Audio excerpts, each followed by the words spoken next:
Welcome to so serious no serious. आज बात होगी सनी पाजी की उन फिल्मों की जो आने वाले 3 सालों तक थिएटर्स में कदर काटेगा।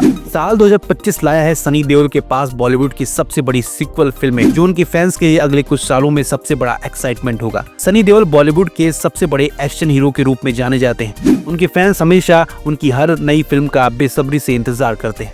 सनी देओल की फिल्मों में हमेशा एक अलग ही लेवल का अंदाज होता है, जिसकी वजह से दर्शक उन्हें काफी पसंद करते हैं। तो आइए जानते हैं उनकी अपकमिंग सीक्वल फिल्मों के बारे में।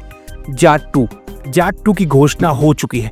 पहली जाट फिल्म 10 अप्रैल 2025 को रिलीज हुई थी। उसमें सनी देओल मेन लीड में थे। इसे गोपी चंद ने डायरेक्ट किया था। दूसरे भाग में ज्यादा एक्शन और एक्साइटमेंट होने वाला है।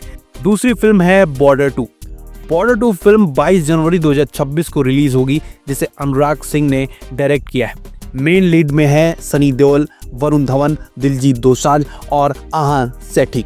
ये फिल्म कहर बरपा सकती है बॉक्स ऑफिस पर।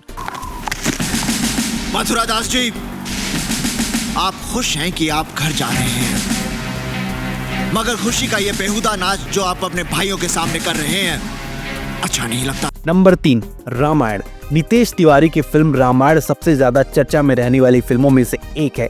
ये फिल्म 2 हिस्सों में रिलीज हो जाएगी। पहला भाग होगा 2026 में रिलीज होगा, दूसरा भाग 2027 में रिलीज किया जाएगा, जिसकी जानकारी खुद फिल्म के प्रोड्यूसर नमित मल्होत्रा ने सोशल मीडिया पर रिलीज किया है। इसकी जानकारी, इसमें सनी देओल हनुमान जी की भूमिका में होंगे। नंबर 3, अपने 2। डायरेक्टर अनिल शर्मा के मुताबिक अपने 2 में सनी देओल, बॉबी देओल मुख्य रोल में होंगे। उन्होंने स्क्रिप्ट तैयार कर ली है। हालांकि इसकी शूटिंग और रिलीज डेट को लेकर कोई जानकारी नहीं दी गई है। फैंस के लिए ये साल खास होने वाला है, क्योंकि सनी देओल की फिल्मों का जादू एक बार फिर देखने को मिलेगा। ये फाइनल है, सनी देओल बॉक्स ऑफिस पर गजब का प्रदर्शन करेंगे और अपने पुराने रिकॉर्ड को तोड़ने में कामयाब रहेंगे। अब बात करते हैं सनी देओल के अब तक के सफर के बारे में। कभी कभी जिंदगी में कुछ आवाज ऐसी होती हैं जिसे सिर्फ सुना नहीं जाता, बल्कि महसूस किया जाता है। वो आवाज जो जोश भर देती है डायलॉग्स में, वो डायलॉग जो सीने में आग जला देती है, और वो एक्टर जो स्क्रीन पर नहीं बल्कि दिल में उभर जाता है, वो एक्टर है सनी देओल।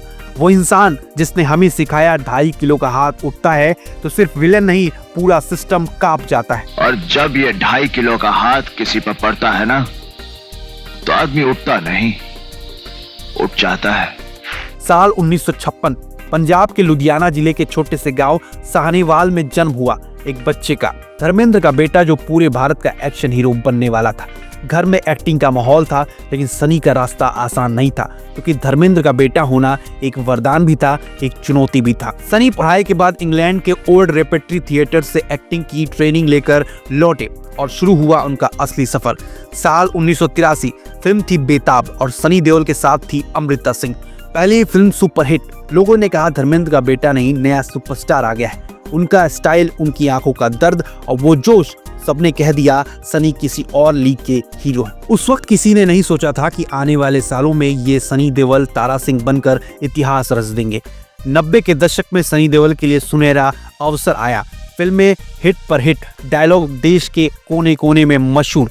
घायल 1990, सिस्टम के खिलाफ खड़ा आम आदमी, दामनी 1993, इंसाफ की आवाज, घातक 1996, एक्शन और इमोशन का परफेक्ट कॉम्बो, जिद्दी 1997, रॉ एनर्जी, बॉर्डर 1997, देशभक्ति का जुनून। घायल ने उन्हें नेशनल अवार्ड दिलाया। दामनी में उनका डायलॉग आज भी गूंजता है। तारीख पर तारीख, तारीख पर तारीख, तारीख पर तारीख, तारीख पर तारीख मिलती रही है, लेकिन इंसाफ नहीं मिला मिलोट। लोग सिनेमा हॉल में खड़े होकर तालियां बजाने लगते थे, क्योंकि सनी देओल सिर्फ एक्ट नहीं करते थे, वो जीते थे किरदार को। फिर आया साल 2001, इतिहास खुद को दोहराता है। गदर एक प्रेम कथा, एक ऐसा नाम जो आज भी बॉलीवुड की सबसे बड़ी ब्लॉकबस्टर में से एक है। तारा सिंह का वो किरदार जो आज भी भारतीय सिनेमा का गर्व है। गदर सिर्फ फिल्म नहीं थी, बल्कि इमोशन थी, प्यार, देशभक्ति और बलिदान का संगम। सनी देओल अब सिर्फ एक एक्टर नहीं रहे, वो देश का बेटा, लोगों की आवाज बन चुके थे। कहो, पाकिस्तान जिंदाबाद। पाकिस्तान जिंदाबाद। अब बोलो, हिंदुस्तान मुर्दाबाद। अशरफ अली, अशरफ अली, अशरफ अली। आपका पाकिस्तान जिंदाबाद है, इसे हमें कोई इतराज नहीं, लेकिन हमारा हिंदुस्तान जिंदाबाद था, जिंदाबाद है और जिंदाबाद रहेगा। उनके किरदारों में जनता को खुद का चेहरा दिखाई देता था। एक आम आदमी जो हर जुर्म के खिलाफ खड़ा होता था। उनकी फिल्मों में पंच नहीं पावर होती थी और शायद यही वजह थी उन्हें रील नहीं रियल हीरो कहते थे। 2000 के बाद सनी देओल का करियर थोड़ा धीमा पड़ा। नई पीढ़ी के हीरो आए, एक्शन का स्टाइल बदला, लेकिन सनी देओल का फैन बेस कम नहीं हुआ। 2007 में अपने आई, जिसमें उन्होंने अपने पिता धर्मेंद्र, भाई बॉबी देओल के साथ काम किया। फिल्म परिवार, रिश्तों और त्याग का एक भावुक कहानी थी। फिर आए सिंह साहब, द ग्रेट और पोस्टर बॉयज, लेकिन असली वापसी तो अभी बाकी थी। साल 2023, 22 साल के बाद गदर 2 रिलीज हुई। लोग थिएटर में लाइन लगाकर खड़े थे और तारा सिंह फिर से स्क्रीन पर लौटा। पूरे देश में एक बार फिर वो जुनून छा गया। गदर 2 ने बॉक्स ऑफिस पर 500 करोड़ से ज्यादा की कमाई की। सनी देओल ने साबित कर दिया सुपरस्टार कभी पुराना नहीं होता, बस वक्त का इंतजार करता है। साल 2019 में सनी देओल ने राजनीति में कदम भी रखा। उन्होंने भारतीय जनता पार्टी से गुरदासपुर पंजाब से चुनाव लड़ा, सांसद बने, लेकिन सनी राजनीति में उतने एक्टिव नहीं रहे क्योंकि उनका दिल शायद अभी वही है जहां कैमरा चलता है, एक्शन की आवाज आती है।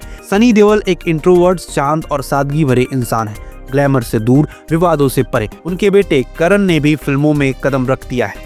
सनी खुद उनके लिए डायरेक्टर बने। वो कहते हैं, मुझे पब्लिसिटी नहीं चाहिए, मुझे लोगों का प्यार चाहिए, और यही उनकी सबसे बड़ी ताकत है। सनी देओल सिर्फ एक एक्टर नहीं, वो एक भावना है। उनके किरदारों ने हमें सिखाया, अगर दिल में सच्चाई है तो कोई भी सिस्टम तुम्हें रोक नहीं सकता। और वो दौर भले चला गया हो, लेकिन सनी देओल की फिल्में आज भी याद दिलाती हैं, असल हीरो वही होता है जो पर्दे पर नहीं, जनता के दिल में जिंदा रहता है। अगर आपको सनी देओल की ये कहानी पसंद आई है तो इस वीडियो को लाइक कीजिए, शेयर कीजिए और कमेंट में बताइए आपकी पसंदीदा सनी देओल फिल्म। और इस चैनल को, जिसका नाम है सो सीरियस नो सीरियस, बड़ा बनाइए, इसको सब्सक्राइब कीजिए और अपने दोस्तों, अपने परिवार वालों के साथ शेयर कीजिए। धन्यवाद।